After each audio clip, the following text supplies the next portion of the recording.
UP और उत्तराखंड की खबरों के लिए एबीपी गंगा को सब्सक्राइब करें और बेल आइकन दबाएं। एबीपी नेटवर्क के माध्यम से करोड़ों करोड़ों देशवासी जो हमारे साथ जुड़े हैं उनको दीपावली की बहुत बहुत शुभकामनाएं। सबको सब प्रकार का स्वास्थ्य, समृद्धि और सौभाग्य जीवन में प्राप्त हो। और सबसे बड़ी दीपावली की गिफ्ट तो ये है कि एक तो लगभग 500 वर्षों में, माने 490 वर्षों के बाद पहली बार अयोध्या में भगवान श्री राम की जन्मभूमि में राम मंदिर में दीप जला। और बात इतनी ही नहीं है, ये दीप मर्यादा का दीप है, संयम का, सदाचार का दीप है, समृद्धि का दीप है, खुशहाली का दीप है। तो सबसे बड़ी गिफ्ट तो यही है कि सब देशवासी स्वस्थ रहें इस कोरोना काल में। और चारों तरफ आर्थिक चुनौतियां हैं, कुछ सामाजिक, कुछ राजनीतिक, सांस्कृतिक चुनौतियां भी हैं। सब चुनौतियों के बीच में हम ऐसे प्रकाश पुंज बन करके उभरें कि जहां जहां अंधेरा है, जिस जिस कोने में, वो चाहे मन का अंधेरा है, चाहे बाहर के समाज के विभिन्न अंधेरे हैं, उनको चीरते हुए सब अपनी मंजिल की ओर आगे बढ़ते रहे। यही शुभकामना करते हुए हम सब दिशाओं से आगे बढ़ते हुए देश के लिए क्या योगदान कर सकते। जैसे मैंने तय किया हुआ कि लगभग 5 लाख लोगों को हमने अभी तक रोजगार दिया है। आने वाले 5 सालों में मैं 5 लाख लोगों को और रोजगार देना चाहता हूं। इसे देश की आर्थिक समृद्धि में अपना योगदान देना चाहता हूं। इसे देश की शिक्षा में, स्वास्थ्य में, अनुसंधान में, मैंने हेल्थ में, रिसर्च में, एजुकेशन में, एग्रीकल्चर में, इंडस्ट्री में, इसे देश के करेक्ट बिल्डिंग में, मैंने आत्मनिर्माण, चरित्र निर्माण से लेकर के जो निर्वाण की, मोक्ष की हमारी जो परंपरा है, उस दिशा में मैं अपने आने वाले कम से कम 50 सालों तक देश की सेवा करना चाहता हूं। यही मैं अपना योगदान कहना चाहता हूं। और बाकी तो देश में करने के लिए बहुत कुछ है। और मोदी जी ने कहा है कि एक दिया जो है हम जवानों के नाम जलाएं। मैंने जवानों के नाम, किसानों के नाम और संपूर्ण देशवासियों के नाम अपने सामने भी दिए जलाए हुए, और यहां सैकड़ों दिए मेरे दाईं और बाईं ओर भी जल रहे हैं। मैं सारे देशवासियों के प्रकाशमय जीवन के लिए इस दीपोत्सव पर प्रार्थना करता हूं, रोमाना जी, और सब हिंदू, मुसलमान, सिख, ईसाई, सब भारतवासियों के भी जीवन की समृद्धि की कामना करता हूं। यदि हम एग्रीकल्चर में आत्मनिर्भर नहीं होंगे, आज से लगभग 20 साल पहले हमें देश में लाखों टन दालें बाहर से मंगानी पड़ती थी। अभी भी लाखों टन तेल हमें बाहर से मंगाना पड़ता है, और उसमें करीब 1.5 से 2 लाख रुपए अभी जा रहा है। और आने वाले 5 वर्षों में करीब 2 से 2.5 लाख करोड़ रुपए हमारा फॉरेन करेंसी बाहर जाने की संभावना है। हम उसको रोकने के लिए उसमें भी प्रयत्नशील हैं। मैंने आदरणीय मोदी जी से निवेदन किया है कि पाम ऑयल मिशन इस देश में, एडिबल ऑयल, जो भी खाद्य तेल है, उनका एक मिशन लेकर के हमें चलना चाहिए। और करीब लगभग 2 से 3 लाख करोड़ रुपए की जो हमारे देश की लूट हो रही है, उससे देश को बचाना चाहिए। तो हमें एग्रीकल्चर में आत्मनिर्भर भारत के लिए कदम उठाने पड़ेंगे। हमें हेल्थ में, एजुकेशन में, रिसर्च में, इंडस्ट्री में, और उसमें भी प्रोडक्शन में अलग अलग क्षेत्र हैं, सभी दिशाओं में जब हम काम करेंगे, निश्चित रूप से आत्मनिर्भर भारत बनेगा। और आत्मनिर्भर भारत बनेगा तभी दुनिया में भी हमारा सम्मान होगा, और तब आंख से आंख मिलाकर के पूरी दुनिया से भी बात कर पाएंगे।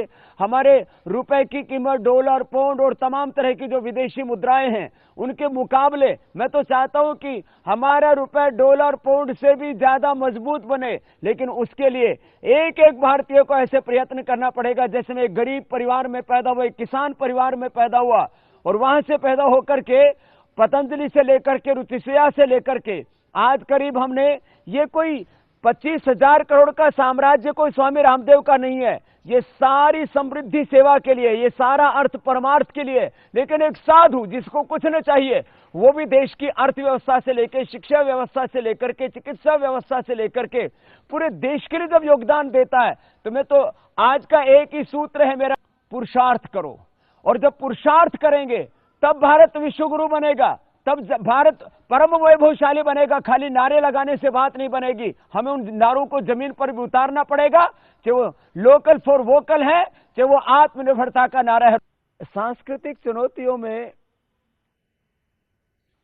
सबसे बड़ी चुनौती तो ये है, मंदिर, मस्जिद, गिरजा घर में बांट दिया भगवान को, धरती बांटी सागर बांटे, मत बांटो इंसान को, मत बांटो इंसान को।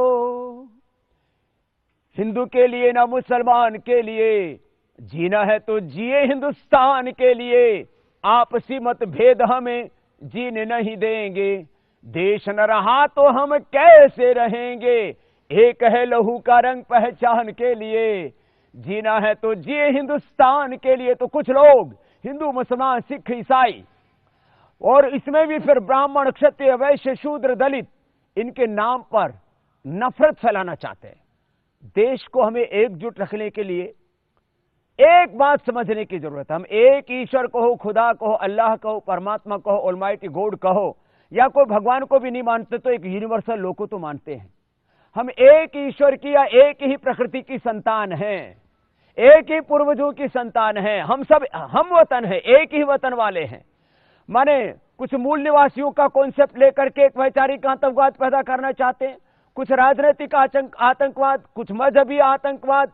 इन सब प्रकार के राजनीतिक, इन वैचारिक, सामाजिक, धार्मिक, मजहबी आतंकवादों के स्थान पर राष्ट्रवाद, मानवतावाद, अध्यात्मवाद, ये हमें एक बात समझनी होगी। नहीं तो यदि आपसी भाईचारा खत्म हो गया तो ये महल, ये बड़े बड़े बंगले या अट्टालिकाएं, ये सारा इंफ्रास्ट्रक्चर एक दिन में धूल धूसरित तो हो जाता है।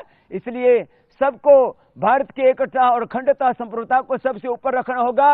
राष्ट्र धर्म, राष्ट्र प्रेम सबसे ऊपर है। मैं सन्यासी होने के बावजूद इस बात को कह रहा हूं, मेरे लिए भी देश और देश का संविधान सबसे ऊपर है। और ऐसे ही सब लोग सोचेंगे तो सांस्कृतिक जो अंधकार है, जो घटाएं हैं, जो एक दूसरे को नफरत के भीतर नफरत पैदा करके देश को तोड़ना चाहते हो, कामयाब नहीं हो पाएंगे। उठो जवान, देश की वसुंधरा पुकारती, देश है पुकारता, पुकारती माँ भारती। रगों में तेरे बह रहा है खून राम श्याम का, जगत गुरु गोविंद और राजपूत शान का। तू चल पड़ा, तू चल पड़ेगी साथ तेरे भारती। देश है पुकारता, पुकारती माँ भारती। तोड़ कर धरा को फोड़ आसमां की कालिमा, जगा दे सुप्रभात को, फैला दे अपनी लालिमा।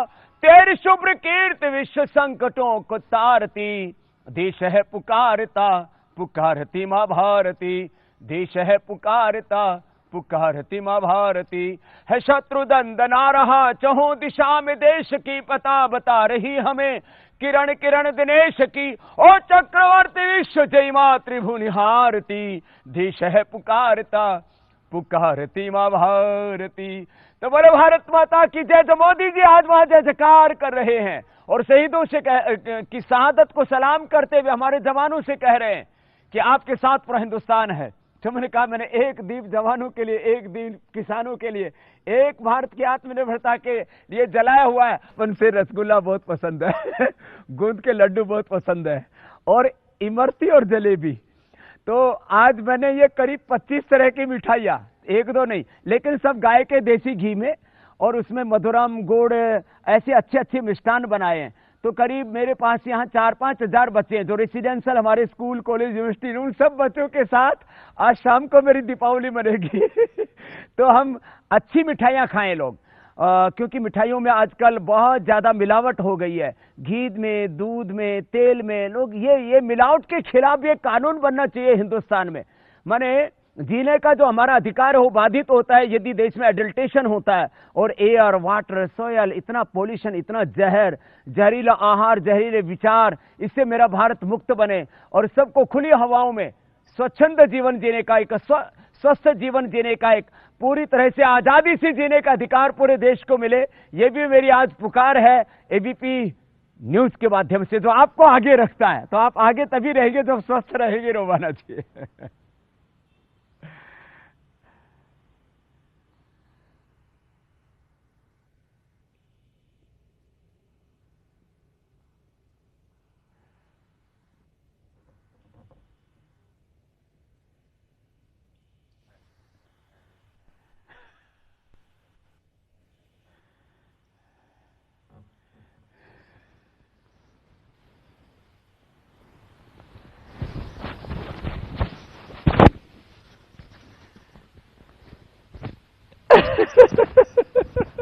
हाँ, ये तो जरूरी है। वैसे रोमाना जी, मैं आपको भी पिछले लगभग मुझे याद है 15 सालों से जानता हूँ। आप भी जो है एकदम गुड़िया की तरह ही बनी रही हो। आप भी अभी जो है मुझे लगता है अपना यौवन ढलने नहीं दे रही हो। सुबह सुबह योग करती होंगी जरूर। तो ये रोज कम से कम 1-2 मिनट भस्त्रिका कर लें। इतना ज्यादा इस प्रकाश पर्व को हमने प्रदूषण पर्व बना दिया है।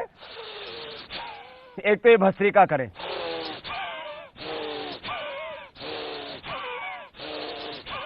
फेफड़े मजबूत होंगे तो चाहे वो पटाखों का, चाहे इंडस्ट्रियल पोल्यूशन है, चाहे वो पराली का पोल्यूशन है, चारों तरफ जो है गाड़ियों का पोल्यूशन है, सब पोल्यूशन आपसे बाहर निकल जाएगा यदि आपके लंग स्ट्रांग है। तो एक तो ये भस्त्रिका करना है, और घर में घी का दिया जलाने जैसे मैंने जलाए हुए, तो और पोल्यूशन कम हो जाएगा, सुगंध मिलेगी आपको। दूसरा कपालभाति।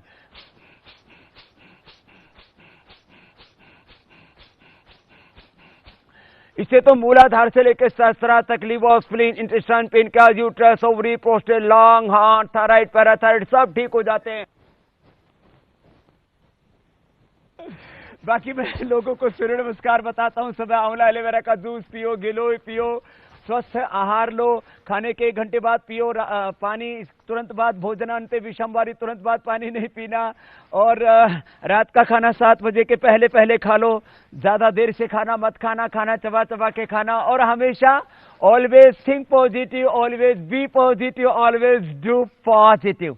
तो योग से पॉजिटिविटी, क्रिएटिविटी भी हमारी बढ़ती है, और हम हास्य के साथ, आनंद के साथ एक एक दिन उत्सव की तरह है। मैं कहता हूं each and every day is a holiday. Without any holiday 40 सालों से मैंने छुट्टी कर रखी है रोमाना जी, और मैं हमेशा खुश रहता हूं। हर दिन होली, हर दिन दिवाली, बस प्रसन्नता आनंद के साथ ऐसे जीता हूं कि एक दिन एक जिंदगी की तरह, कल का मिल जाएगा तो उसको भी जी लेंगे। कम से कम 3 लीटर पानी पिए रोज, और सुबह एक बार पानी पी के यदि निकाल भी देते हैं तो उसको कुंजर क्रिया कहते हैं। और फिर कम से कम लोगों को त्योहार पर 2-3 दिन खूब, अभी भैया दूज तक तो लोग कम से कम जो है 1-2 किलो तो शुगर कंज्यूम करने वाले हैं, और उसमें कितने पोल्यूशन को, कितने एडल्टेशन को कंज्यूम करने वाले हैं। तो कम से कम 3-4 लीटर तो पानी पिए। फिर कम से कम रात को त्रिफला चूर्ण ले लें, सुबह उठ करके आंवला एलोवेरा और गिलोय ले लें। तो इससे शरीर जो है, जो भी आपने टॉक्सिन्स लिए हैं तो बॉडी डिटॉक्स हो जाएगी।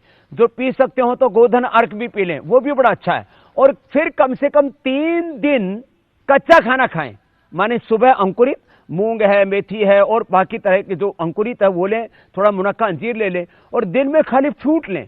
अनार है, सेव है, अनानास है, ये सारे बॉडी को डिटॉक्स करते हैं। और यूरिनरी ट्रैक को डिटॉक्स करने के लिए गोखरू का पानी पिएं, और कुल्थ की दाल ले लें। तो ऐसा बाकी कोई अनाज ना लें। करीब 3 दिन तक यदि लोग खाली अंकुरित लें, सलाद लें, फल लें, पानी ज्यादा पिए, तो कम से कम आपकी फिर कई महीनों तक, 5-6 महीने तक बॉडी डिटॉक्स रहेगी। वैसे तो महीने में 1 बार उपवास कर लें, साल में 1 बार लंबे नवरात्र के उपवास करें या रोजा करें, ये इसीलिए किए जाते हैं, बॉडी को डिटॉक्स करने के लिए। और मन को डिटॉक्स करने के लिए भगवान पर विश्वास रखें, और भगवान ने जो ज्ञान, प्रेरणा, शक्ति, ऊर्जा में दी उसको सही उपयोग में लगाएं, तो फिर मन से भी निर्भर रहते। नहीं तो कितने लोग इतने बोझिल रहते हैं। जैसे छत है ना, इस पर एक छिपकली ऐसे दौड़ रही थी, उसने सोचा ये छत मैंने थामी, हो नीचे पड़ी तो छत वहीं रुकी हुई थी। तो भाई सब मालिक परमात्मा चला रहा है, तुम अपना कर्तव्य निभा, निमित्त मात्रम भव सभ्य साचिन, तो कोई जीवन में कष्ट नहीं होगा, एकदम निर्भर खुश प्रसन्न रहेंगे, और जीवन में कोई रोग नहीं आएगा। मैं आपके सामने बैठा हूं, no BP, no sugar, no overweight, no underweight, no stress, no anxiety, no depression. मेरा हीमोग्लोबिन 17.5, मेरा वेट है 67, पिछले 30 सालों से रहो, ऐसे मस्त रहो। 100 साल तक युवा रहो।